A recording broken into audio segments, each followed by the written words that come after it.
about the Donner Party briefly. This is not going to be a in-depth discussion of the Donner Party. It would take weeks. And I can give you some resources and sources that you can find out more information. Talk a while about where they went, and then we'll get to the American culture, popular American culture, and places to go and see. And the first place you can go and see is this right here. This picture was taken, I believe it was, when did I do it? Last fall. And it's a place called the 27th Crossing. There's a park that's right below Interstate 80 and right near Verde, Nevada, just leaving California. And it literally is the place where the immigrants crossed the Truckee River for the 27th time, on the ones that had to go up to the lake, who went up that route. So 27 times, and you can actually see right here, here's the Ford place, and it comes out over there. And this is probably, when a lot of the immigrants arrived in California, this is probably what some of them saw, the view. It's pretty much what you see out there is what it is. And it hasn't changed that much. So easy park to go to, easy place. And as always, at least in my mental state, I go to these places, my head goes away and I start pondering relatives and what people had to go through and all that kind of stuff. You don't have to do that. But anyway, 27th Crossing in Crystal Peak Park. And we're gonna do a poll. Right, Lori?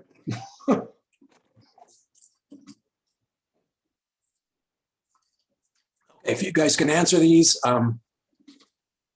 it's about the Donner Party. Go ahead, Lori. I'll go ahead and read them so we get them on the recording. So the first question is, the Donner Party disaster occurred mainly because of bad luck, an early Sierra winter, too many delays, bad advice, poor leadership, none of these. Question 2, I have heard of the following people: Louis Keseberg, Tamsen Donner, James Reed, Virginia Reed, John Breen, none of these. Third question, the Donner Party's foray into cannibalism was never proven, understandable, to be condemned, criminal, unnecessary, none of these. Fourth question, I have heard about the Donner Party from books, schools, movies, I don't know, it's just kind of around, jokes, last semester's class, none of these. Okay, let's give it some time. Yeah, so we have 17% voted. Oh, yeah. We're up to 26 already. They're flying in now, Bill. Okay, you can't get a wrong answer in these, folks. Well, you could, but I won't state your name since I can't see anybody today. All right, and it looks like on question 2, I might have just given people the option to select one. So pick your favorite. That's all right. Well, that's okay. We are always told when you do a poll, you have to, dead air is not good, so we have to talk. And we were told to have about 20 minutes, or excuse me, 2 minutes, not 20 minutes, 2 minutes. So let's give a little bit more. And those of you that are still pondering your choices can do that. I'll give it 15 more seconds, and then I'll publicly humiliate people with the wrong answer. No, I will not do that. I won't do that. Okay, well, we're at 30 of 45. So why don't we wrap it up in 5, 4, 3, 2, 1, and end polling. Well, we'll go through these things. Lori and I have found out that once this poll disappears, we never see it again. So I have to look at it right now. Early Sierra winter, yeah, actually you could have picked, as you'll find out as we go through this, any one of these. I hate answers like that, but they all could have worked. I would say early Sierra winter, I would disagree, but we'll see. I disagree with lots of people, so don't worry about that. Heard of the following people? None of these. Oh, you people are in for a treat. You haven't heard of these guys? Okay, those will be 34%. This is gonna be it for you. You're gonna learn all sorts of stuff today. Cannibalism, understandable. You can tell us before lunch. And that's a Donner Party joke, which we'll talk about too. So never proven, 22%. Yep, that's about right. And this is, I love this. Books, we've got a reading crowd, school, movies, jokes.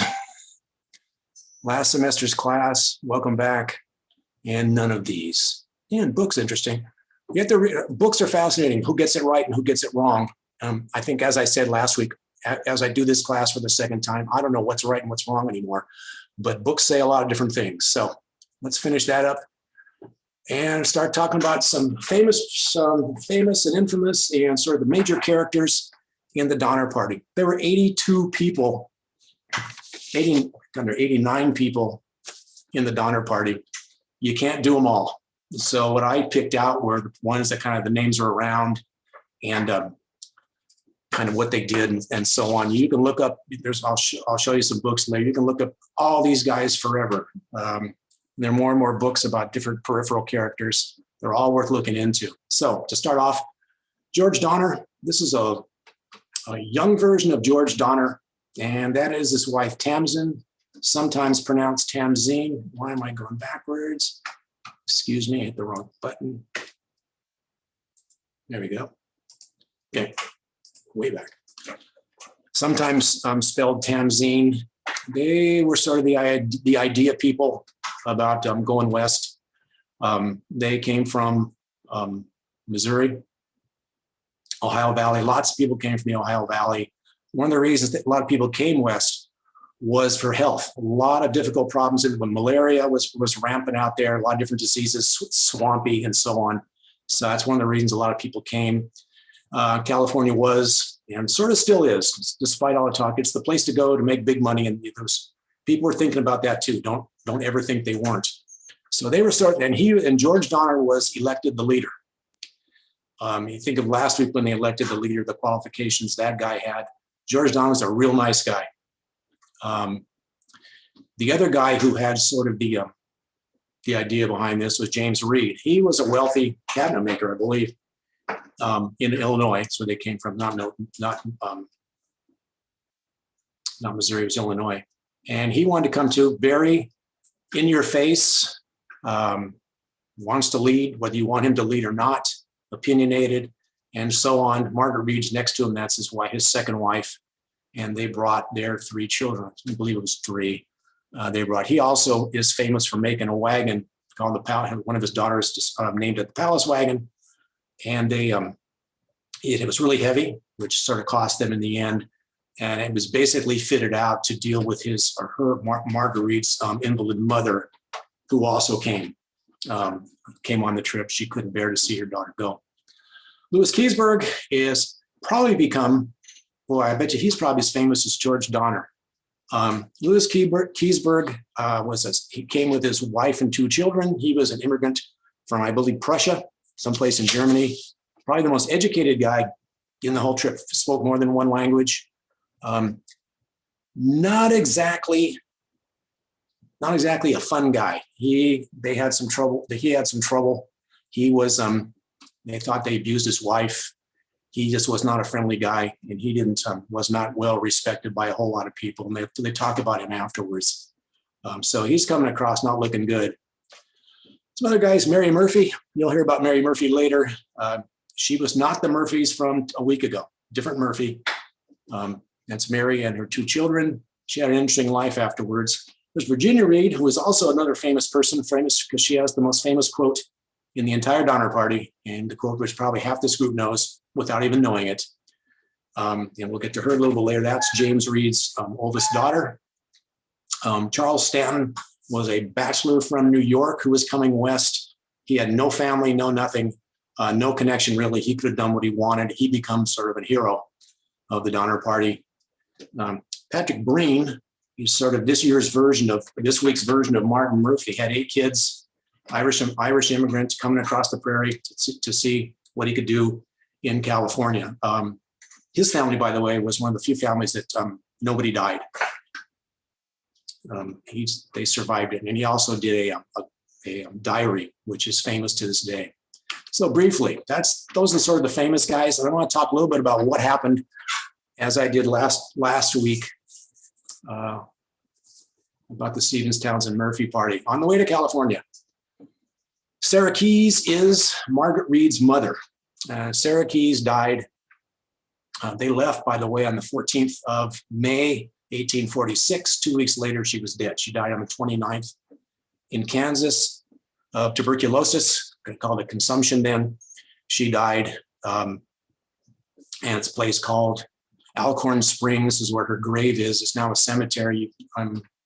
That is visitable. I still think of taking a trip back there, maybe this spring. I'm going all the way back. I want to go see her grave, but that is her grave to this day. Then there's 5 guys died on the way. And notice they all sort of died in the same period of time. I want to talk a little bit about them because they're kind of anonymous to history. There's Luke Halloran. He died the 25th of August near Grantsville, Utah. And you can see where these guys die. It's when it's getting ugly. The party is disintegrating. They know they're in trouble. And he had tuberculosis. He died. He was in poor health when he was there. He traveled alone. And he had money. And he had $1,500, which he gave, I believe, can't remember who he gave it to, but I think he gave it to George Donner. Anyway, when he died, he was buried, believe it or not, next to another guy who died from a different immigrant trail, or immigrant. What I'm trying to say, a different immigrant party. So he's the first guy to actually die as they got near the end. John Snyder was killed. James Reed killed him. And this starts to tell you a little bit about James Reed on September 6, 1846. So you can see we're talking about a month and a half. We got another guy who's dead. What happened in this story was there's a place called Iron Point, which is where this dog is right here. It's right off Highway 80, as most of this trail is. They were trying to go up a hill, Iron Point Hill, and they went up the hill, and the oxen got tangled, and John Snyder started cursing and making a scene, whipping the oxen and so on. And James Reed took offense. I think he was working for James Reed, took offense, tried to intervene. Either James Reed got whipped or Margaret Reed got hit with the whip too. But anyway, James Reed did not take it well, took out his knife and stabbed him, and he killed him. Just like that. It was very fast. I think he got up, walked 5 minutes, walked a few feet, fell down. 5 minutes later, he was dead. After this happened, they had there's no law out there. It's a territory, and these guys are law unto themselves. Louis Keseberg wanted to hang him. They were going to hang him from the equipment on the tongue on the wagon. They were going to hang him. The fact that his kids were there, he had his wife and 3 children were there. They decided not to kill James Reed, not to hang James Reed. They banished him, and they told him to leave. I think he initially had to walk, and his daughter got him a horse and a weapon. She kind of met him as he started moving west, and they gave him a horse and they gave him a weapon and some food. And he was manned, and he went to California by himself. He got there early, and he comes back later. So he got there early. So that was 10-6. 10-8, Mr. Hardcoop. Now this group was so not together. He didn't have a first name. Nobody knew his name. So he died on October 8th near Carlin, Nevada. He was an older guy, over 60, which I think 60 then was this year's 80 or 70 or something. He was traveling in Keseberg's wagon. He was by himself also. Keseberg put him out of the wagon. It was getting harder and harder. And Keseberg told him to walk, and he couldn't walk. And eventually he got behind and just never caught up, and he died out there someplace. He just died. Nobody knows what happened to him. Nobody went back to get him. Because you can see this was getting ugly. As these guys came west, this was not the Brady Bunch coming west. This is not. Another gentleman named Jacob Wolfinger traveled with his wife. He was went out into the desert with a couple of other guys, a guy named Reinhardt and one other guy. They were hunting or whatever they were doing. They came back without him, and they said that he died. He was killed by Indians. Reinhardt, on his deathbed, when he was dying up at near the lake, said that he killed him. So this guy was killed. So you can see what's going on here as they go along. Okay, they got a guy die at the end of August. Then one is killed on October 6th, banned October 6th, dies October 8th, dies October 13th. They get to Truckee Meadows, and William Pike dies. He gets shot by accident, so he dies. So this group is not doing well on the way to California, not at all. And they didn't like each other, which you will see in a minute when they get to where they ended up camping at the lake. This picture here on the left It says John Snyder and Cadaver Dog. You're probably looking where John Snyder is. John Snyder is under the rocks. This Cadaver Dog, sometimes I have a hard time with cadaver dogs, but anyway, the whole idea. But anyway, they had more than one cadaver dog, and Sue sniffs around. They all ended up at that place. If you call the grave I showed you last week, they always put rocks on the grave, and there are not a lot of rocks out there. Very sandy desert, and those rocks are all the same color. So obviously somebody collected them, same type of rock. Obviously somebody collected them. Cadaver dogs are fascinating. I read someplace that for some, they are supposedly able to locate a corpse that's 9,000 years old. I don't know about 9,001, but 9,000 years old. I kind of wonder, as I said, the more I do this, the less I believe. People swear by cadaver dogs lately. Okay. And the other events that took place on the way to California, the famous Hastings Cutoff. That was a James Reed extravaganza. He wanted to go faster because they were the last train of the whole summer, and he wanted to go faster. So he was told not to take the Hastings Cutoff, but he did anyway, and he paid the price. And then Truckee Meadows, which is now Reno, they got there on about 10/20, October 20th, and they rested for 5 days. And that becomes a problem in a little bit.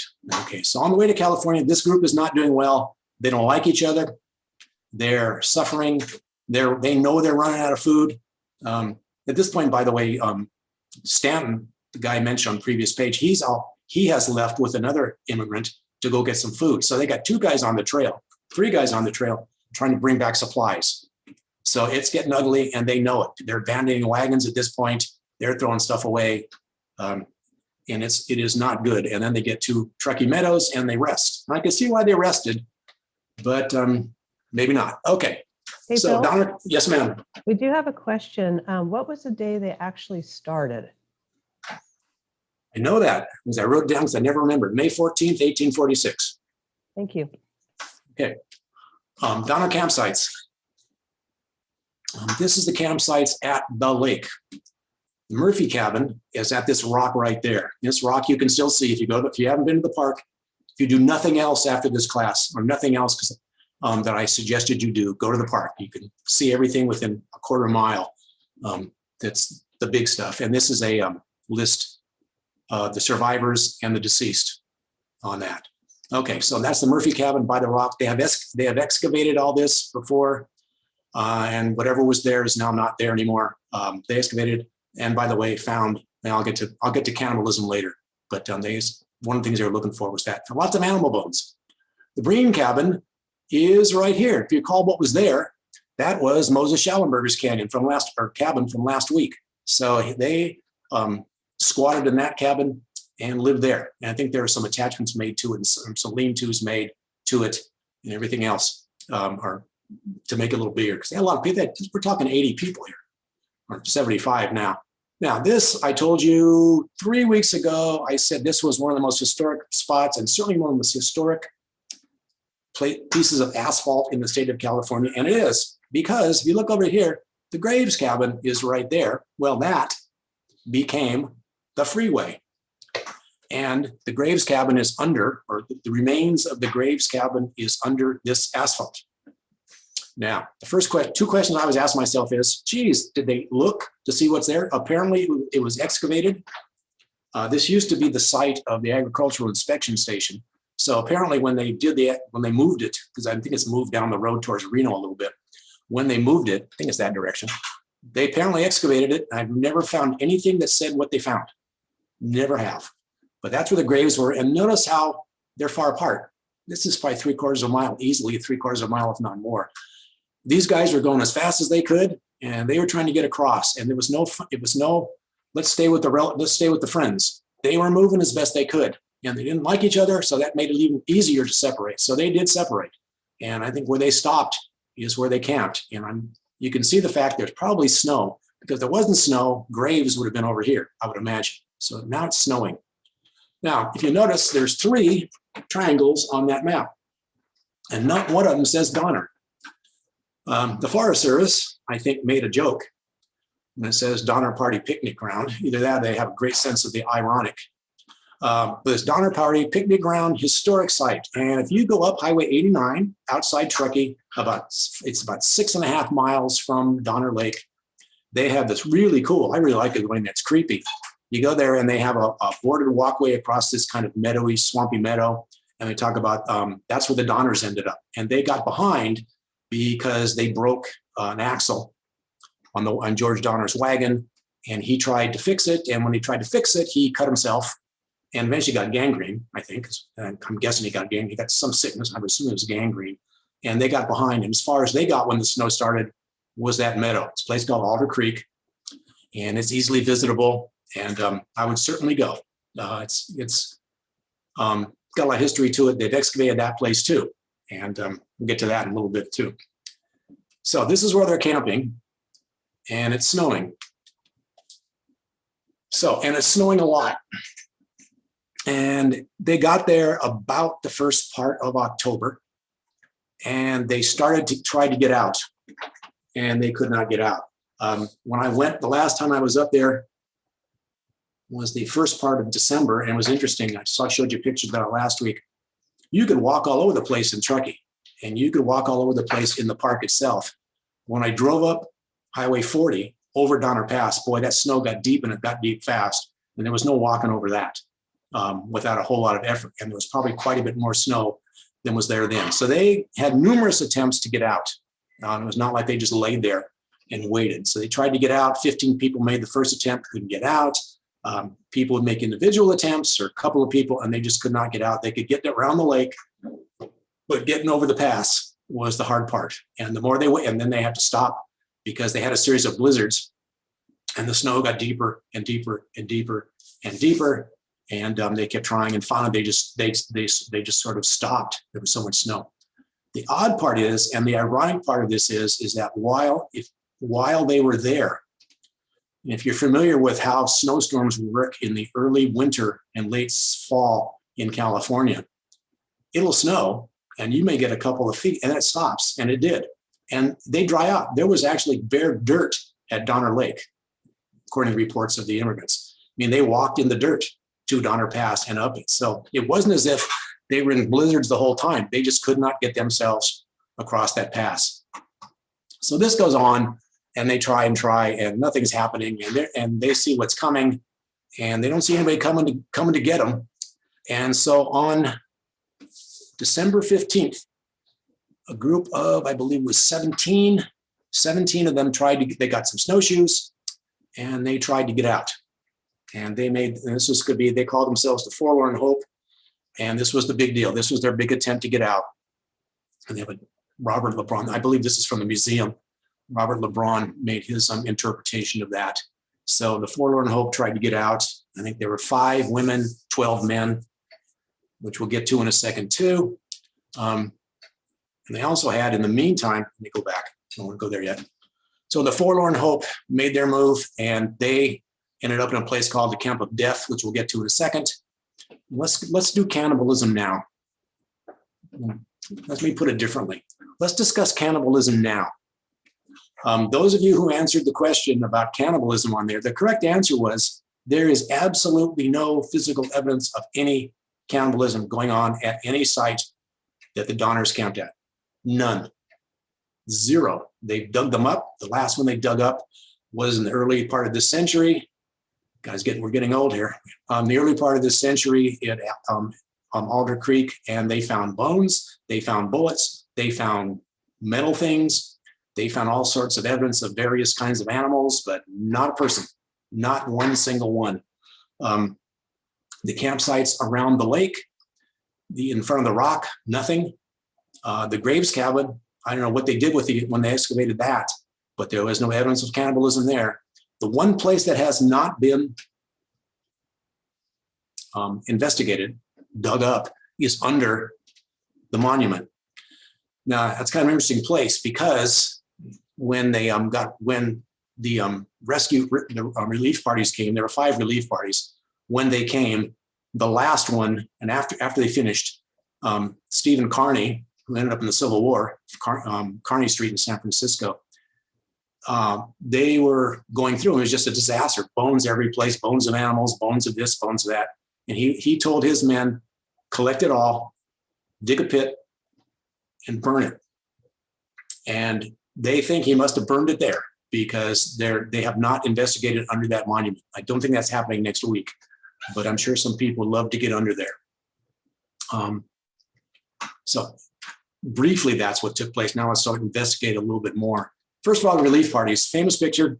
Don't know who did this. Are you from heaven? Are you from California? And the first guys that got there, it's a terrible picture. No trees. Anyway, not very realistic. You can see the chimneys there. They walked across the lake and couldn't see anybody. And finally, they yelled and yelled and yelled. And somebody came out of the snow. And then people started coming out. And at this point, the cannibalism, by the way, was going on pretty well, pretty frequently. And when I mentioned cannibalism, by the way, I should back up a little bit. The only evidence of cannibalism, there is one, is the people said they ate each other. The people, and I don't think they'd make it up. So it was common knowledge that the immigrants hate each other. They admitted it. It was nothing surprising anymore. So that's how we know. If you could get those people together and not say a peep, we'd never know that. We would never know. And the famous quote is, "Are you from heaven or are you from California?" So 5 relief parties. James Reed came back and made one. He got all the way to California, which we'll talk about a little bit. Okay, last week, I showed you a picture and I said, immigrant gap, when I talked about turning right. You turn right, and right up on Immigrant Gap on the freeway, which is right there. There's a thing that says Immigrant Gap with an arrow. I think they could have used it then. The Stevens, Townsend, Murphy party did just what the Donners are doing. You come straight down this area, right past Highway 40, Highway 80, and you come all the way down and you get to Immigrant Gap. And what you see when you get there, and there's a big mini mart there, by the way, which was moved across the freeway, which we'll talk about maybe a little bit more later. You look left and you're looking down into the canyon of the American River, and you can even see it down here. Does not look really inviting. A lot of rocks, on street, steep, that kind of stuff. You look down that way, you look right, and you look down and you see a drop, and you see the Bear River, and you see grass. If it's not too much snow, and I believe if you look right about there, that might even be grass. So the way to go is, as the Stevens, Townsend, Murphy did, you take a right-hand turn, and you lower your wagons down the side of the canyon wall, and you can see it's still there. You can go and see where they lowered them down. You go down, and then you get down to the Bear River, and basically you follow the Bear River and Lowell Ridge all the way down. And it goes behind Dutch Flat, which is down here, and it goes all the way down and comes out in Johnson's Ranch, which is 3 miles east of Wheatland. And that was the goal at this point in the immigrant experience. As I said last week, the goal was Johnson's Ranch. The Forlorn Hope's coming down here, and they got a different problem. So they're coming across, and first of all, they have people dying. They're kind of dropping off one by one. They had two Indians sent by Sutter when he found out from James Reed what was going on. He sent 2 Indians, and Stanton had come back to get these people out. Stanton becomes the hero because he had no relatives there. He didn't have to come back at all. But the idea was that these 2 Indians and Stanton knew the route, and they would help them get out because they had come this way already. Now, Stanton's going snowblind, and he's falling behind. So he can't see anything, and he's falling behind. And he eventually just sits behind. Every day they would wait for him to catch up, make fire. They set trees on fire too, which is kind of clever. So they would he would find the way to go. And every day he would took them longer to get in. Finally, after they got across the pass and they got down into Soda Springs in this area over here, he was last seen sitting next to a tree, smoking his pipe, and he said he'd be on in a little bit, and they never found him again. They found his bones next spring. So Stanton disappeared, basically. As they came down here, they got more hungry and more hungry. I think they shot a deer at one point along this trip, but by and large, they weren't getting much nourishment. And they started cannibalizing the people as they died. And they had rules. They had cannibalizing rules. You can't eat your relative, which is great and everything, but the person next to you is eating your brother, basically. It must have been an ugly scene. In the midst of all this, it's snowing off and on. So it's an ugly scene. I just can't imagine. The thing I always think about in this is they are wet all the time, soaked all the time. And so they're making their route west, and they got to the Immigrant Gap, and they do not know the reason. They thought the Indians may have been confused because it was in snow. They may have looked down and thought, well, they may have seen something from this, that maybe they could see that at one point they could see the valley. They went this way and ended up wandering around in the American River Canyon for a week. And they camped at one point in a blizzard for over 3 days, and they call it the Camp of Death, where they just started sort of, if you weren't a cannibal before, you were a cannibal then. So they started eating the dead. If they hadn't before, they started then. And they just kind of wandered around down here. They got across the American River, which is way down here, came all the way back, finally got to the top of basically where the freeway is, got to the top and looked over, and then the Indians recognized Bear Valley right there. And so it took them a week. And from that, they kept moving west, and they would lose people. They finally got out of the snow. The interesting thing is, you think of the Donner Party in the snow. There's probably no snow here. There wasn't much going on at all, because you're not that high anymore. And so they basically got out of the snow and wandering through the oak woodlands, and they went from Indian village to Indian village. And the Indians helped them. The Maidu, I believe it was. They helped them go from. They were horrified. They helped them go from Indian village to Indian village, and they kept dropping off one by one. Finally, I think 2 got to the end. One man and one woman got to the end, and they told the people what was going on. And at that point, they found out what was happening here. I think I may have got something out of order. At this point, nobody knew. The relief parties weren't there yet, but they were there once they got to Johnson's Ranch. They set out the alarm, and they started organizing relief parties. Yeah, and the odd thing is, and we'll get to it in a second, every woman survived and 2 men did. Every woman survived, which we have conversations in my house about that on occasion. But anyway, that's Immigrant Gap. And when you go there, you can look down. There's a turnout, and you can look down and see the Bear River, and just imagine what was going on here. Okay, so the Forlorn Hope. The Forlorn Hope, because of recent activities among explorers, is sort of become somewhat popular here. If you haven't heard about it, I'll tell you in a second why you did. And the question is, where was the Camp of Death? Now, someplace down in the American River Canyon. Well, George Stewart, he wrote sort of the first quote unquote modern version of the Donner Party. You can see these books are getting rare. See, this is withdrawn from the Johnson County Library. I think it's in Tennessee.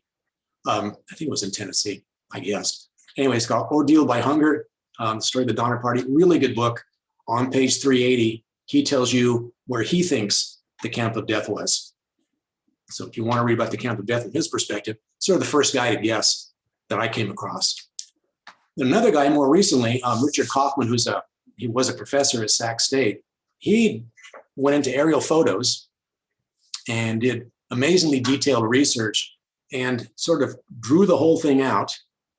You can see Summit Valley, where Lake Van Norden is, Donner Lake, Yuba Bottoms, which is you're getting close to Big Bend and that kind of stuff, and Bear Valley right there. And you can see where they took their big turn, and these are places they stopped. So they went all the way down to there, around, and came out here. They sort of came out, according to him and the next guys, they came across and came back up where they could see the Bear River, somewhere in the area east of Colfax, which is low. So you know they're not in the snow probably anymore. So you're not in deep snow anymore. So this is his map, and all the way down to Johnson's Ranch. And you just basically follow the Bear River and Wolf Creek, and you sort of end up there. I wonder if the guys in Johnson's Ranch knew what was going to come out of this. This is, by the way, the other half of that map. Is all these places where he identified, and places you can go see if you want to research it. But he did it by aerial photos and did it geographically speaking, what they said. And he sort of put it, okay, they said this. They said they had a view of the Sacramento Valley. It must have been here, and so on. So that was his interpretation of it, which was debunked by these guys. This is the one, if you heard about it recently in December. They left on December 15th, 2020, which is the same day that The actual Forlorn Hope left in 1846. And it took the Forlorn Hope 33 days, took these guys about 4. First of all, there's hardly any snow. It's kind of, but anyway, and they obviously weren't starving and everything else. Anyway, they did a lot of research, and there are 4 of them that went, and this was the map they followed. This is not the map, what they discovered. This is what was there ahead of time. Camp, where they thought Camp of Death was, north fork of the American River. They killed a deer out there and so on. It's all in the literature, and finally getting to Johnson's Ranch. This is their theory. They have not come out yet with the, I wanted to find out where they thought the Camp of Death was. They're not talking yet. I think they're going to publish, I assume they're going to publish something. So this is the Forlorn Hope. They said the previous guy was wrong. And after that, I don't know who's right and who's wrong. And no one will ever know until you can find either something on a tree that says the Forlorn Hope was here, or something like some evidence of somebody being there. I believe it's below, you go down Lang Road, it's below down there in the American River Canyon. One of my jobs in the summer is to go wander around down there. So basically, that's where they thought they were going. And these guys, the Forlorn Hope, got the news to Johnson's Ranch, which got the news to Sacramento, because it's 35 miles to Sacramento. You take a left-hand turn, you can take a boat. Probably could take a boat at that point. You certainly can ford the river, which is why Johnson's Ranch was there, because you could ford the Bear River. And they go down, the alarm was out, and eventually 5 different relief parties came, and they got them out, and they were out by April. The numbers by the end, we call it the Butcher's Bill. There were 89 people that started the Donner Party. 42 died, plus 2 Indians that Sutter sent. So basically 44 people died as being connected to the Donner Party, and 47 lived. And this is where they thought they were going. This is Albert Bierstadt. He always has pictures looking like you're one step from heaven here. Got the, my friend calls them the God light, the God rays, and don't mean to be sacrilegious for anybody, but it looks like heavenly stuff. And the valley looks like one step from, you see Adam and Eve go running across.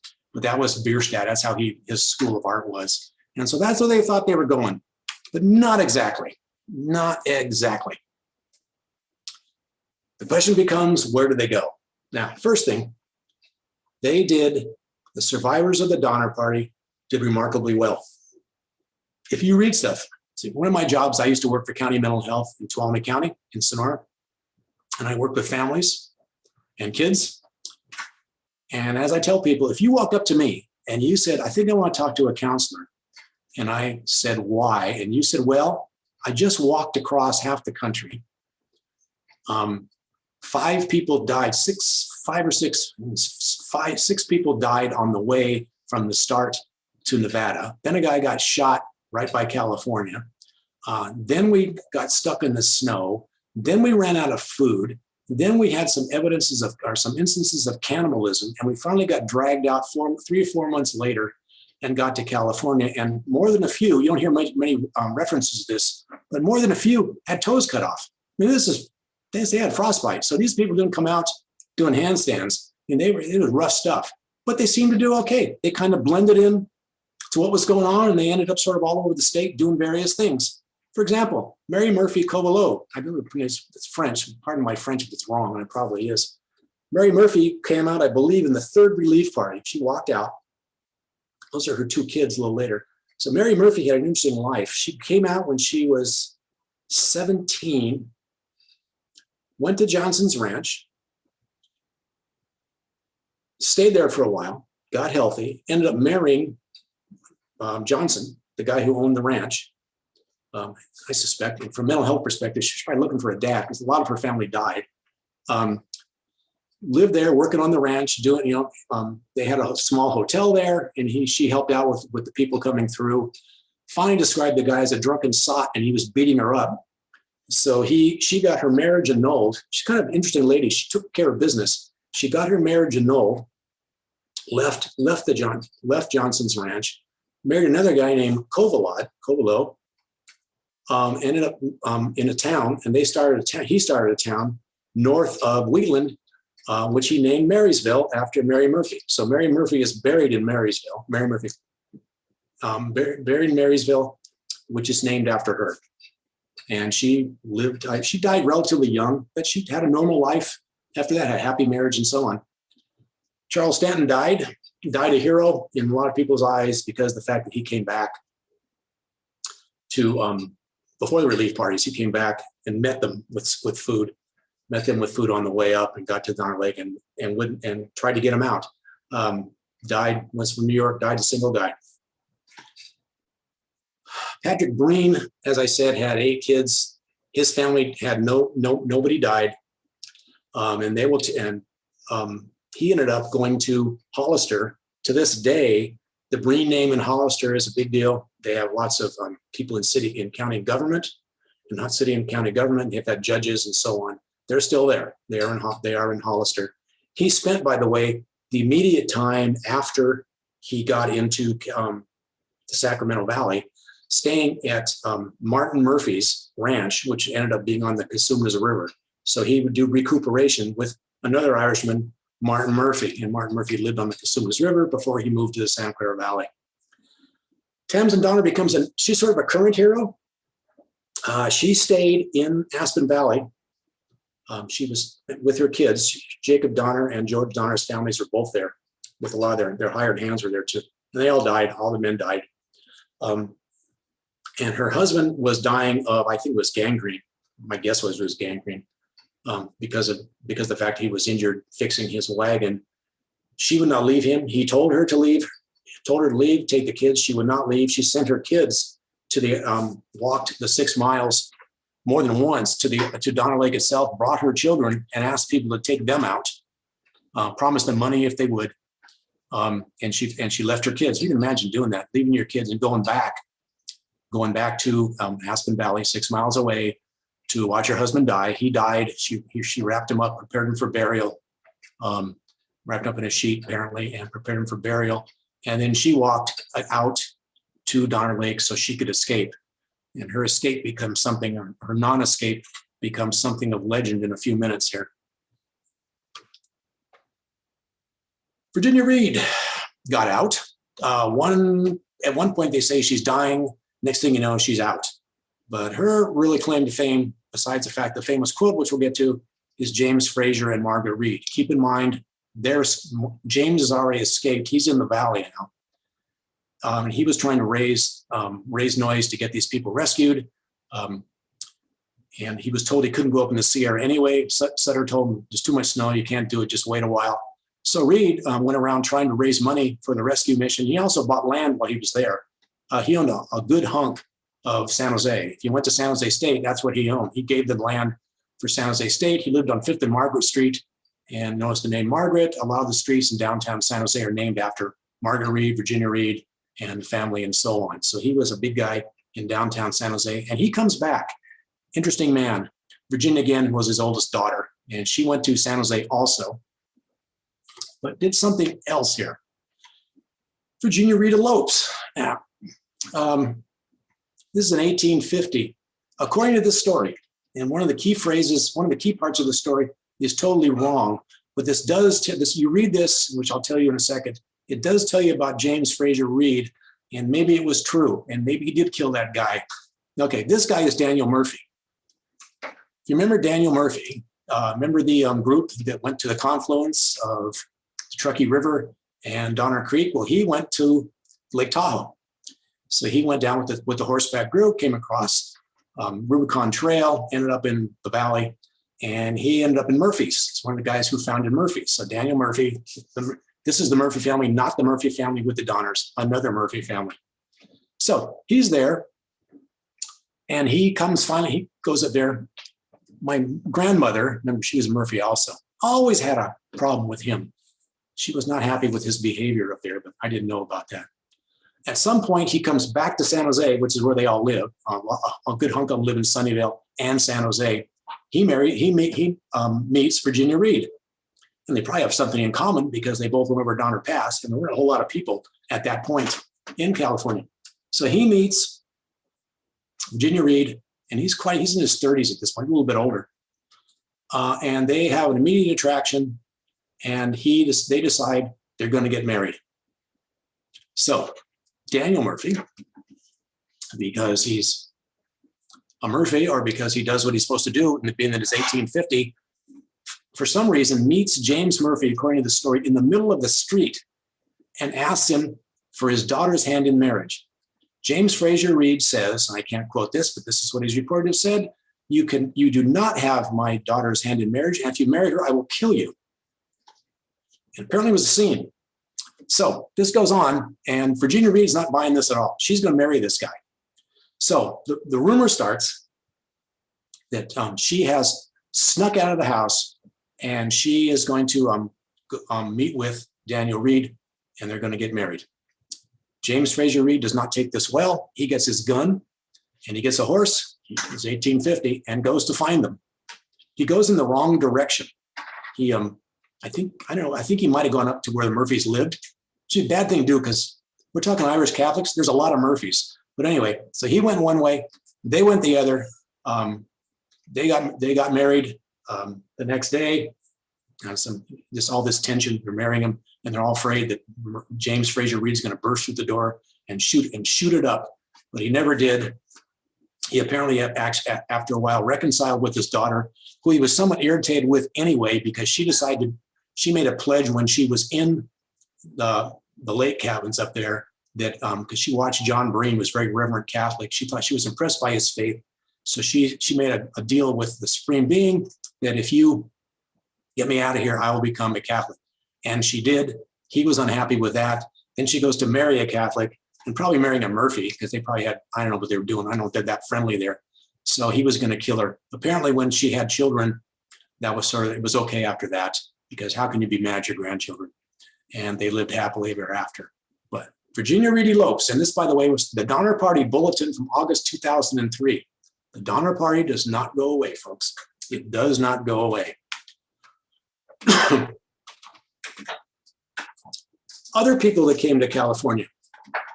This is George and Mary Donner. They were Jacob Donner's children. Jacob Donner is George Donner's brother, obviously. And they got out. I think they both had injuries and stuff, but whatever. And when they were orphans, actually the Reeds took some kids in for a while. They had various people adopting and taking kids in. Some of them lived with the Reeds. The people in San Francisco, because they felt really badly about the situation that the Donner kids were in, decided to take up a collection, and they got enough money, which at this point was $64. They raised $64, and they bought 2 lots in downtown San Francisco for them. Now they were younger, so they had to wait to be older, but they bought 2 lots. And the problem with it was the mayor, who has to sign these things apparently, never signed Mary's. So Mary's lot was gone, but he did sign George's here. And they ended up in a big lawsuit because when George got older, he wanted his lot, his property, and there were squatters on it. And they went through, there's a court case. You can see, I've seen the papers of it, the report in the newspaper, the court case. He won the court case, got some money, and he got his lot. Okay. Now this is an aerial view of where his lot was. It's 2nd and Folsom Street. Okay. Giants are down here. Okay. Financial District is up here. There's the bridge. And this is his lot today. You know, how many times do you wonder, if I had kept my house for 10 more years, how much it would have been worth? Think of old George that kept his house or kept his lot in 1860. What do you think this lot was worth now, considering it was worth $32 in 1850 or thereabouts, whenever they did that. So this is George Donner's lot. And I think there's the bridge, there's the highway to the bridge right there. So what might have been, huh? What might have been. Okay. This is sort of the most famous guy. I think he's the most famous guy. And his famousness is notoriety. And so let's talk a little bit about Louis Keseberg. Louis Keseberg, first of all, was the last guy to be taken out of Donner Lake. When the last rescue party got there, and they were pretty much there to clean it up and find out what they could take. It's a pretty gross thing. They were looking for Donner money, and they found him. They got there. All they saw was footprints. They couldn't find him. They knew he was up there because he didn't leave because he couldn't travel very well. They knew he was up there, and they went over. Then they went to the 6 miles down to find what was going on at Alder Creek. He wasn't there. They came back. He shows up, and he's all they want to know where the money is and so on. So he says he doesn't have any. And then he says he kind of does because Tamsin Donner gave him money. So he had some money and they want to know where the rest was. And they were going to hang him. They threatened to hang him right there. It was an ugly scene. So basically they dragged him back over the Sierra. The snow's melting at this point. So as he's going across the Sierra, he's kind of falling behind them. They were not a good crowd, falling behind them. And he sees a piece of material sticking out of the snow and reaches down to find out, pulls it up, and it's his dead daughter who had been buried in the snow. And she died on the way out with her mother. Philippine was the mother. And so he finds his daughter dead. One of his other children died at the lake. So his two kids dead. He did have died. He had other kids later, all special needs kids. Very kind of an ugly scene when they describe it. It was just kind of a difficult. He was not blessed, put it that way. Not a lot of good things happened to him. When he got back, there were all these accusations about him being a cannibal. Things like he was directly responsible for 6 kids being killed. He had lured kids into his cabin so he could eat them. He brought a kid in at night, and when he was the next morning, everything was gone. All this stuff. And he was, there's no political correctness there. I'm sure they're calling him names and everything else. So he sued the rescuers from the last relief party for slander, and he won. The judge awarded him $1, and he had to pay court costs. So you can see this guy was kind of a legend, and he was not the most favored guy. He had jobs. He worked for Sutter for a while. Then this is one of the great jokes of all time. He started a hotel with a restaurant in it. No, Donner jokes. He started a hotel with a restaurant in it that was in Old Sacramento. It burned down. He lived out there by Sutter's Fort, which is where everybody lived, probably. A lot of them lived out there. And he became this guy. He became the lager king. He became a beer man. The guy's from Germany.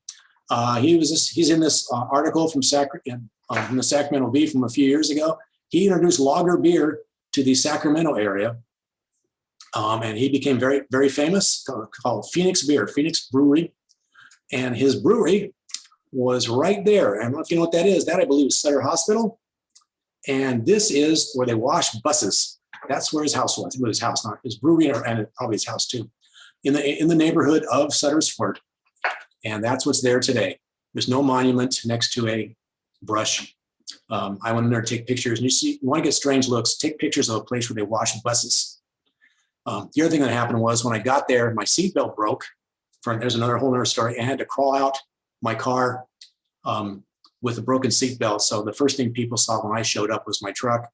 I opened the door when I'm sliding out on my back, doing the limbo, try to get out of the seatbelt. Then I'm taking pictures of a bus washing operation. So I was surprised I wasn't arrested. But anyway, that's where he hung out, and his brewery flooded in 1861-62 flood. So he's finally buried. Nobody knows where he was buried. His wife is in the Pioneer Cemetery in Sacramento. No one knows where he went. It was a sad thing. He was not a nice guy. But boy, he paid the price. He did pay the price. And if you're into lager beer, he's your boy. Okay. I said, so what about Stevens, Townsend, Murphy? And I'll say, so what about these guys? Okay, if you look on the left, they counted people who came across the plains. Excuse me. I keep hitting the cursor. And you notice the numbers. 1841 was 34. Nothing in 18. That's Bidwell Bartleson. 1843, you got another party that went north. 1844 is Stevens, Townsend, Murphy. A few more picked it up in 1845. 1500 in 1846, Donner. Well, Donner did so well. Notice the next two numbers, 450 and 400. And people got a little nervous. And then the gold rush hit. In 49, they had 25,000. 1850, they had 44,000. I don't know. I do not understand the 1100. I don't get that number. If you want to know how they counted them, Fort Hall, they all passed Fort Hall on the way. Fort Hall was trading posts. You can get some supplies, meet people, and so on. And they just counted them. So how accurate that is, I don't know, but that's the numbers they gave. So yeah, the Donners, Stevens, Townsend, Murphy picked it up. Donners kind of put a downer on it, okay? Now, the other question is, this question for me, is what doomed the Donner Party and saved Stevens, Townsend, Murphy, and thousands of others. Because lots of people came across. This only happened once. There are thousands of people came across just fine. Okay, so what screwed the Donner Party up? And we're going to look at it another way. Why are there numerous examples of Donner Party art, which we'll talk about in a second, and 2 Stevens, Townsend, Murphy artworks? Well, I think this is the reason. The whys are this. If you look at it, topography is the same. They traveled the same route. Actually, the Donner Party had a little easier. They didn't have to go up the Truckee River. They had a new way by then, which we'll talk about later too. Problem-solving skills, I don't think their problem-solving skills are very good. Leadership was weak. Lousy relationships. Those guys were not happy at all. And physical skills were probably the same. All those aside, if you look at the green background, this is why I think, and I say this as a relative of Stevens, Townsend, Murphy, I say this in all, whatever that means, the reason I think they got through was that. All of it aside, and the numbers, I'll explain the number afterwards, 164 versus 172. I still cannot figure this out. This is one of the things I will ponder, I think, till the day I drop dead. 164 is how long it took the Donner Party from the day they started to the day they finished to get across the country, to get to Donner Lake. 172 is 8 days longer. That's how long it took Stevens, Townsend, Murphy to get to the lake. So basically what it was a crappy weather year, and they just were unlucky. They would have got through all of it, but the weather got them. It was 8 days difference, and they were not even the slowest. They were not even the slowest. So luck of the Irish, you want to call it that. Okay, tell you what, perfect time. Let's take a 5-minute break, and we'll get back to this and talk about the Donner Party joins American culture and why. Okay. And the first comment, that's a question from John. He says or asks, wasn't one of the Donner Party members later involved in early California water wars? I don't know. That's my honest answer. I would not be surprised. One of the things I've learned, and this is probably John, I'm sandbagging the answer here.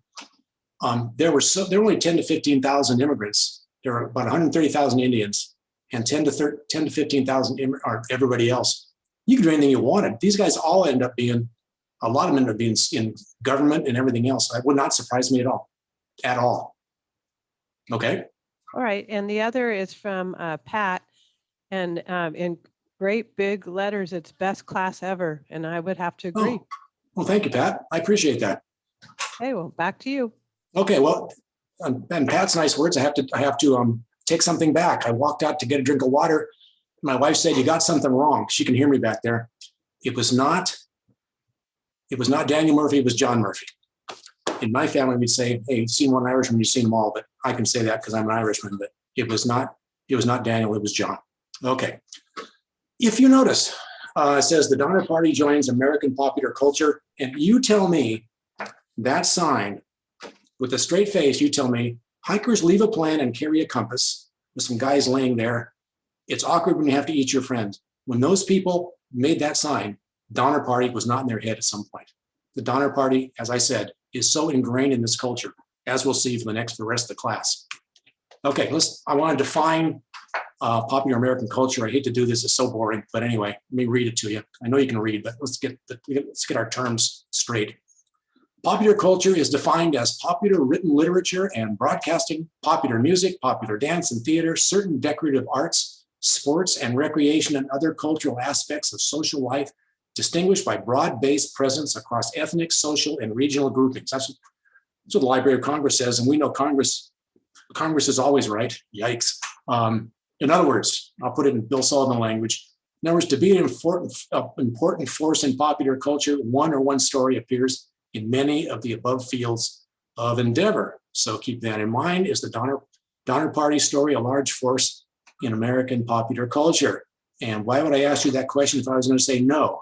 Of course they are. And if you notice this little rectangle here, you got NASA, Star Trek, UPS, Apple. You could put Donner Party there and nobody would bat an eye. They're as ubiquitous as any of it. So Donner Party are everywhere, whether they want to be or not. So let's talk about popular culture again. Donner Party is in all this stuff on the right. Art, books, movies, science, humor, money, politics. Donner Party jokes we'll get to in a second too. By the way, I apologize ahead of time if there's any relatives or serious fans, I guess, of the Donner Party. Please don't take the next 20 minutes personally. It just is. It just is. Okay. So I wanted to figure out about Donner Party and how could I figure out how big they are? How could I explain it? So I said, so the question I had to answer was, how huge is the Donner Party story? Okay. What I did was totally unscientific, but I think revealing. I measured the number of hits on the term Donner Party in the Google search engine, and I compared it to these guys. So let's see. The first one, I put in Bidwell Bartleson, successful group, famous group, got 12,000 hits. If you just Googled them, that day I did it, they got 12,000 hits. Okay, that's a lot. Then I did Stevens Townsend Murphy, and I was pleasantly surprised because I'm loyal to my family group, 856,000 hits. Okay, that's a lot more. I'm surprised Bidwell Bartleson was so small, frankly. Okay, so 856 is a lot. Then I thought, let's go with some big thing. Now, we'll do a Transcontinental Railroad next week. And I love doing week number 4. I love doing the railroad, and the railroad was a success. It was the 8th wonder of the world. So they got 4,190,000. It got 4 million plus hits. Okay, a lot. Big deal. Then we have Donner Party art, which is hardly something you're going to see in the Louvre, folks. You'll see some examples of Donner Party art. It's not exactly something you're going to want to spend the big money on. 23 million plus hits. And you're probably dying to see what I got when I just did Donner Party. Okay, think of a number. Okay, 64 million. And back to my grandmother, and if she were here now, rest her soul, she would say, that's what you get when you eat each other. But I wouldn't say that, but that's kind of how it comes out. So popular culture, let's talk about art. There's a lot of Donner Party art, as you noticed in the number of hits there. And this is one William Gall did in 1891 on the way to Donner Summit. And as I pointed out, and will continue to point out, when we do art, we come across art examples in this seminar. This guy never went to Donner Pass. There's nothing like that on Donner Pass. But that was his interpretation. And you could probably buy that for it. It probably costs a lot of money now, but you could buy it then if you wanted to.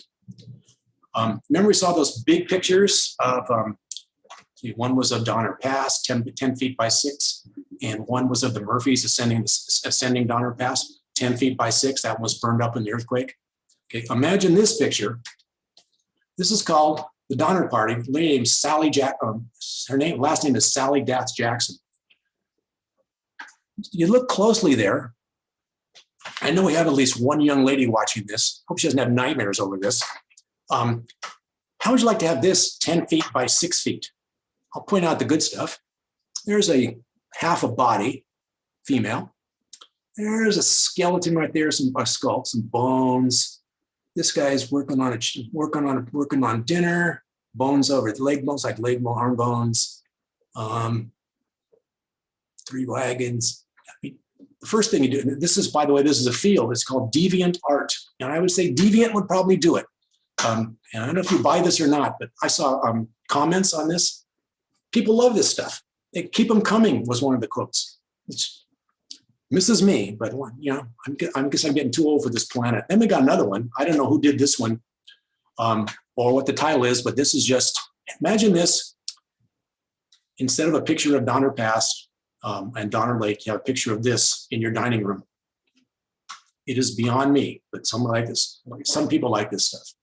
And lots of Donner Party art, and there's lots, and a lot of it mostly is, going over the past, suffering, and so on. Not all of it's like that, but a lot of it is pretty grim. There was drama. There's been a play. It's called The Donner Party. You notice the review there. It was in Sacramento a few years ago. The Donner Party has a fabulous cast of music, but needs tightening up. So basically, it's Donner Party, the musical. God knows what the lyrics were. I can just imagine what the lyrics were. Okay.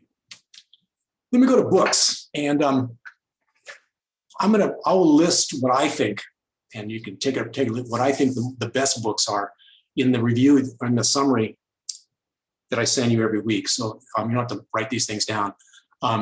Mostly really interesting books. What you get a lot, this is a what I call a psycho book. That's old bones. Excuse me. Donner Party Cookbook is basically the history of the Donner Party with recipes, real recipes, not recipes for, fried heart, real recipes. I think it's like old Moving West recipes. The Donner Dinner Party is a comic book format. It's one right there. And it's actually a pretty good book.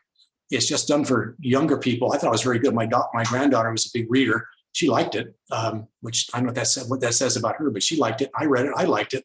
So it's called The Donner Dinner Party, and it's about the history of the Donner Party. And it talks about various aspects of it. And it's pretty serious stuff.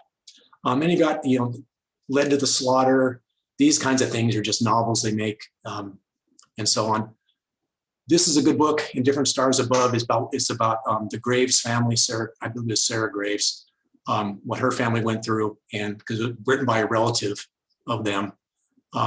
Mark McLaughlin does it based upon weather. He writes about the Donner Party and talks about the weather.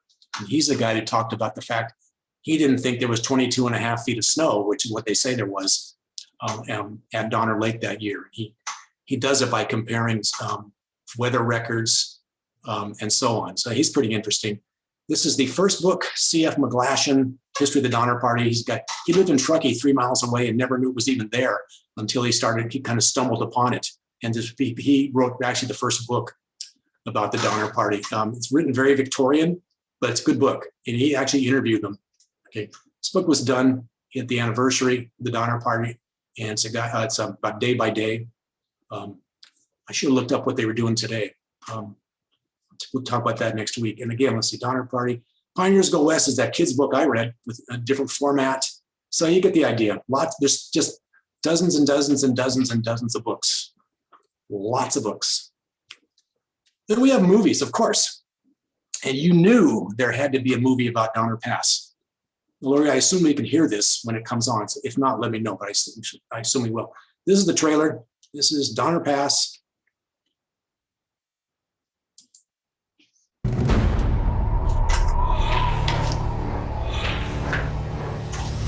History tells of a group of settlers known as the Donner Party.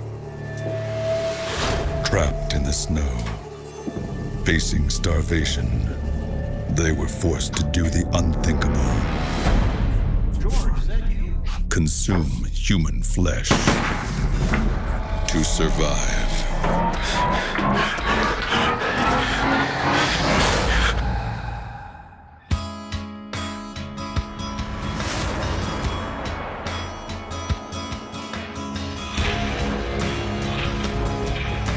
Wow, this is your cabin? Sweet place, dude.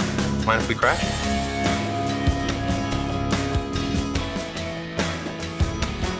Couch went up down here a week back. Inside's gone, body all chewed up.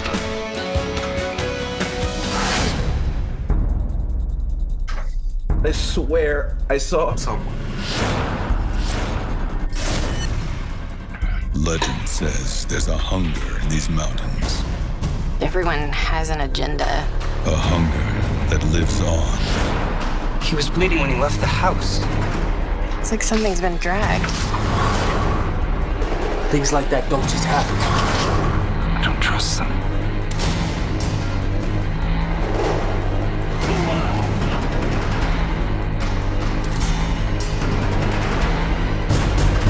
Watch out!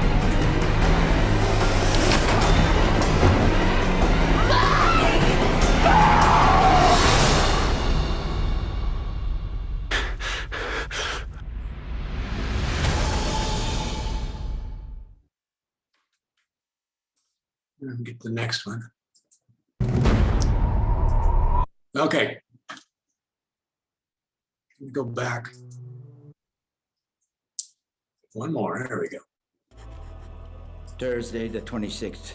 Before I start this one, this is called The Dead of Winter, the Donner Party. This is interesting too. The previous movie, you can't go wrong in the book. Beer, sex, and killing people. Can't beat it. The formula never stops. So I don't think that got too many Academy Awards. This next one's the Dead of Winter, The Donner Party. This is kind of an interesting take. This is a movie made by the Weather Channel. And so they talk about the weather in this, obviously focus on the weather. This is a guy who's supposed to be Patrick Breen writing his diary. The interesting thing in this is it's produced by the Weather Channel, and it comes out, you get to watch it every year. And see if you get the joke here, because this is joke stuff. Every Thanksgiving, this movie comes out. Because when would you want to when would you want to show a movie about a bunch of people starving other than Thanksgiving? So this is the Weather Channel. This is a trailer for that, which I'll never get to if I don't get this straight. There we go. Thursday the 26th. Began to snow yesterday in the evening. Friday 27th. Continues to snow. Saturday 28th. Snowing fast now. Sunday 29th. Still snowing now, about 3 feet deep. Monday 30th. Snowing fast wind, about 4 or 5 feet deep. No living thing without wings can get about. Dead of Winter, The Donner Party, a special 3-night event, premiering Friday, November 27th at 9, only on the Weather Channel. And then we have the final one. This is the best one. You can get this from the library. It's a bad pirated version on YouTube. Libraries have it. It comes on PBS occasionally. This is the Donner Party that Rick Burns did. Not Ken Burns. This is his brother. And the music you heard at the beginning was the sort of the overall theme. It's called. I'll put that in the summary too. It's kind of interesting. Anyway, this is their American Experience preview.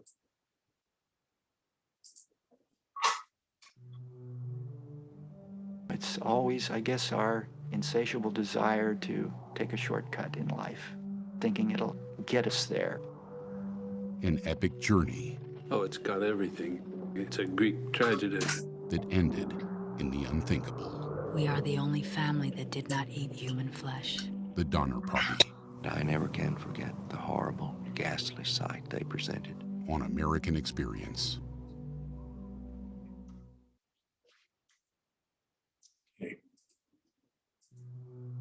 Okay. By the way, before I get to this, I was showing you the book about, it's weird, I can't see you guys. You guys can see me. I'm showing this book.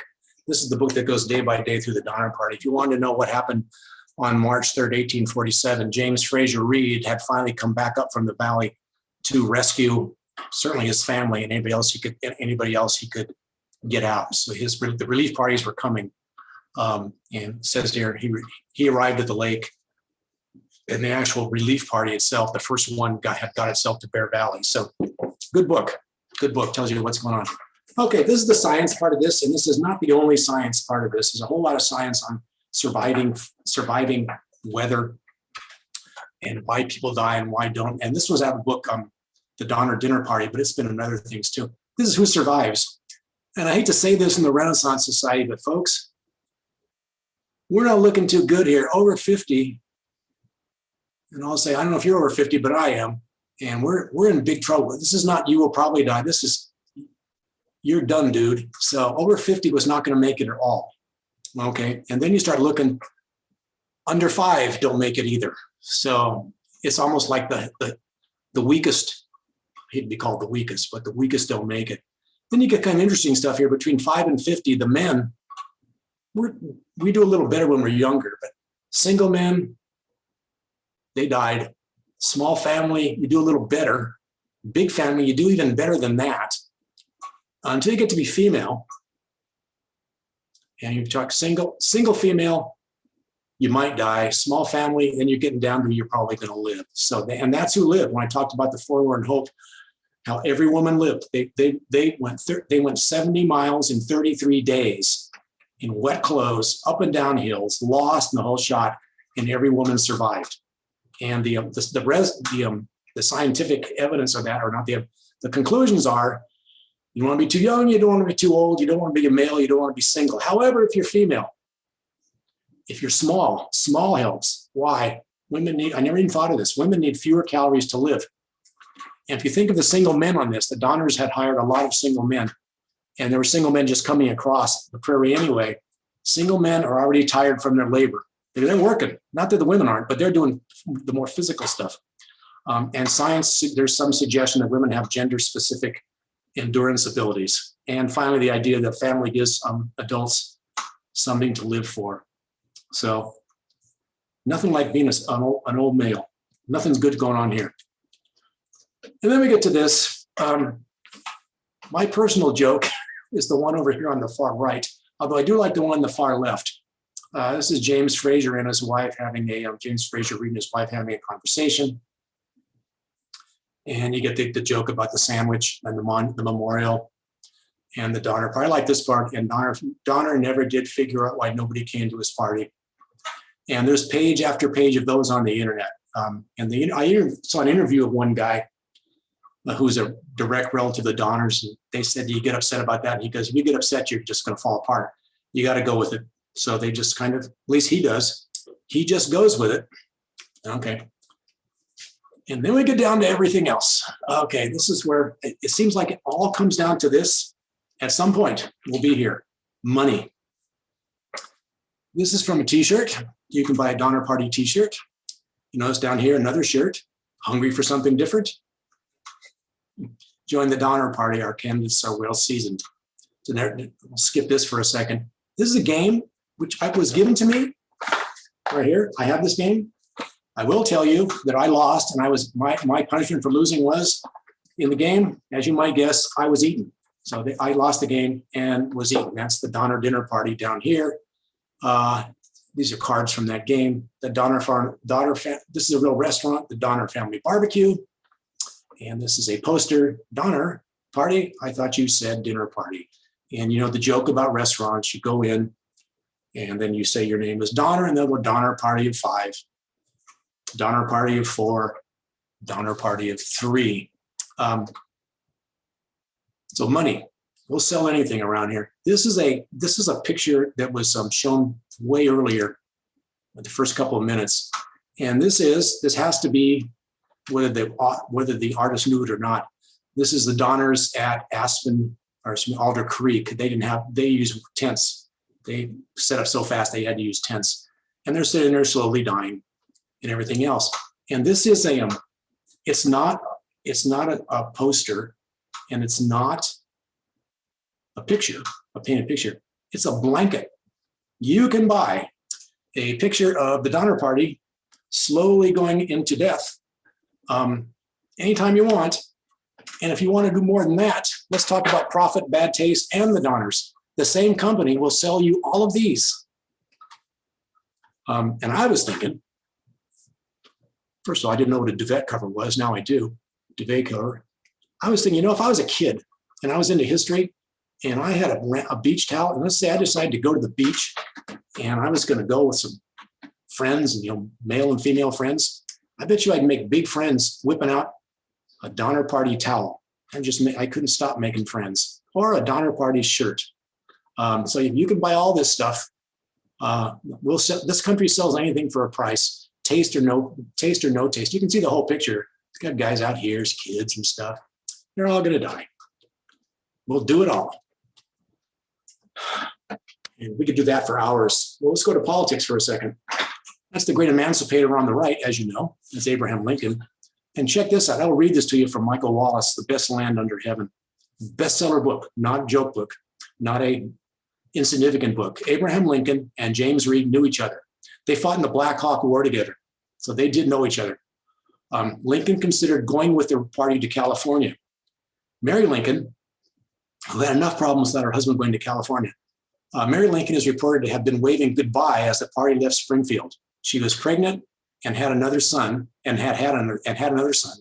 So Lincoln decided not to go. Think of the story. What would have happened if he had gone with the Donner Party? Now, whether that's true or not, as I said, I start wondering what's true, what's not. I just go with the best I can go, and I pick out what I think works and what's logical. Okay, all of that. Let's finish up here. Places to go. Lots of places to go today.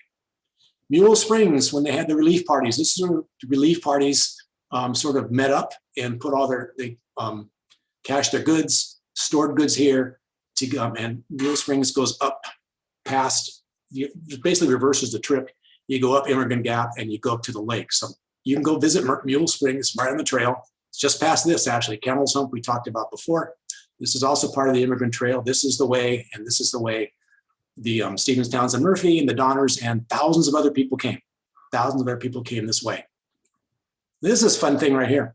Donner Party Park. Donner Party Park is in Reno, and this is Rattlesnake Mountain, and the trail comes from your left. And this is a nice housing development. And what Donner Party Park is, if you recall, I said the Donners spent 5 days in Truckee Meadows. They spend 5 days here resting. This is probably where George Donner hurt his hand. They do repairs and so on. They spend 5 days here resting. And the irony of the whole situation is, and this is said by more than one person, if they had left 1 day earlier, they could have got across the pass. So they stayed there 1 day too long. Actually, they stayed there 5 days too long. But this is where they stayed. And there's a long, it wasn't just one place. It was like it was an extended length of earth, of dirt, where they camped out, a mile or so, and they found debris there and so on because the trail went right through it. Really ugly stuff. It's Nevada at its ugliest, really, when you get Rattlesnake Peak is ugly. But anyway, or Rattlesnake Mountain. So that's where they were. And I love the people living around there. So what are the jokes? But anyway, notice here, by the way, 1 asterisk, easy to get to, 2 asterisks, difficult to get to. Easy. If you do these, high clearance, you don't need 4-wheel drive, but high clearance truck or something that's not low to the ground. That road's not exactly a freeway. Oh, to go and see and continue, Charles Stanton death site. There is a marker there that says, basically, as you can see, Charles Stanton. This is where they think he died. There's some discussion he died over closer to the Caltrans facility in Kingvale, which is not very far away. It doesn't make a lot of difference. This is where they were. This is where they were. That may well be a trail sign right there. I'm not sure. Anyway, easy drive on a gravel road. Just go Soda Springs Road, take a right, go on the way to Camp Pahatsi. As you wander around, if you get really, really interested in this stuff and start working at it, and start getting off in the boondocks, you'll see these for sure. These are easy to see. This is the Oregon California Trails Association, the state of California. This is, I believe, Trails West. Anyway, but you see these trees, these are old. These were put up there by a man named P.M. Liddell. He was my grandmother's history teacher at San Jose High School. And he went up there every year and he mapped out the immigrant, one of the first guys to map out the Immigrant Trail. These are still there, but you got to go someplace that's not frequented. I've seen them, and they must be put on by foot-long nails. I couldn't even move them. Not that I was going to take it, but I wanted to see why they were still there. Usually what you see is this. You can't see much. It's whether they're pushing 100 years old, and they used to look like that. So fun things to see if you wander around the right places, if you wander in the right places. Again, 600 of these are around. You want to go see where the damage was done in the park. You go to the park, and this is an old version of what was at the park. This is the rock. This is Schallenberger's Schallenberger's cabin, supposedly. You can tell because it's got the skins on the roof. Pretty snazzy. 2 chimneys. Notice, by the way, no snow. It was snowing by then. This is the Graves cabin, which is in totally the wrong place. Shouldn't even be near it. But, artists being artists. Both easy to get to. The Donner Camp picnic ground. Bad joke and all.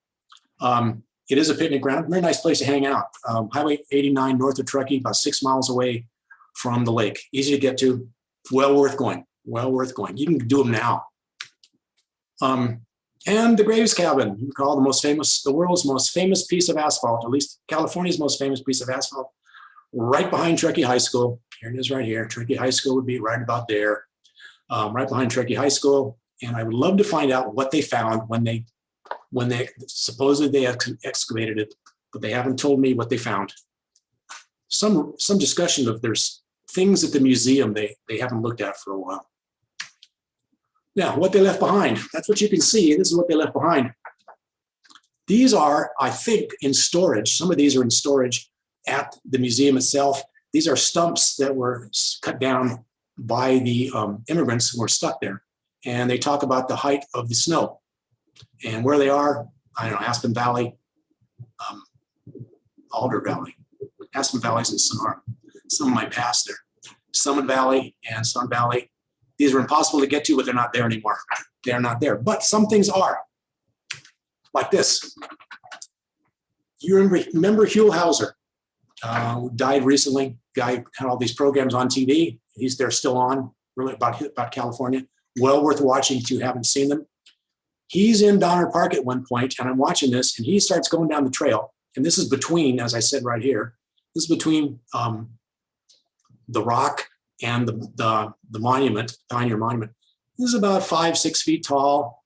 And according to park staff, the stump was cut between 1840 and 1850. It's aged, it's got the appropriate age, and it could only be, again, one of the beauties of doing this stuff, trail stuff, you can let your imagination go wild.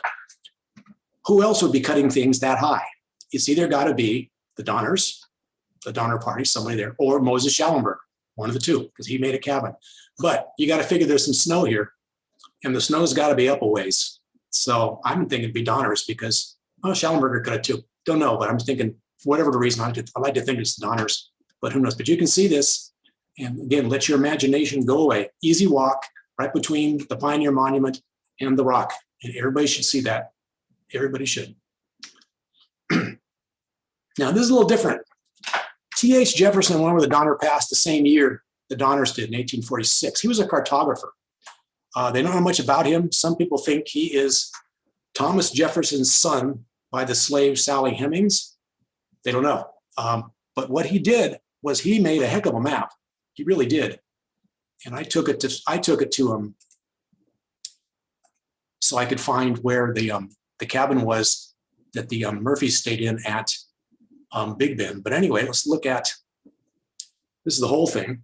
Get to the next page, which I'm totally screwing up here. Pardon me. We'll get it right. There. Get to this page, which is what I wanted to get to. This is the last page. It goes all the way from the Midwest to here. If you look at this, you can see, right, there's Truckee River, and you can see where it says house. So this was Schallenberger's Canyon, or Schallenberger's cabin, and he came across. And notice, by the way, as they came across, the trail went to the far side of it.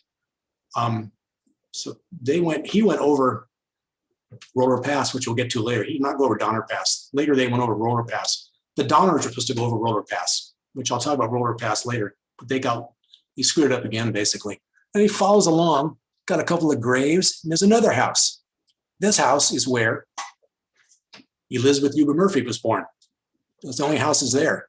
I took this map up to Big Bend and it was totally useless. He may be a great topographer, but his rendering of the creek is just basically kind of pro forma boilerplate. But anyway, it was fun to walk around, get weird looks from people. And the map had a warning. Don't read the whole thing here, but this was done. Look at the warnings. If people had paid attention, if you arrive late, he's talking arrive late at the lake, do not attempt to cross the mountain, but scatter at once into small parties and retreat to the eastern base of the mountains, nice typing, excuse me, where you will find fertile valleys free from snow. You can winter there and cross at the Truckee Pass when snow is gone. Truckee Pass being Donner Pass.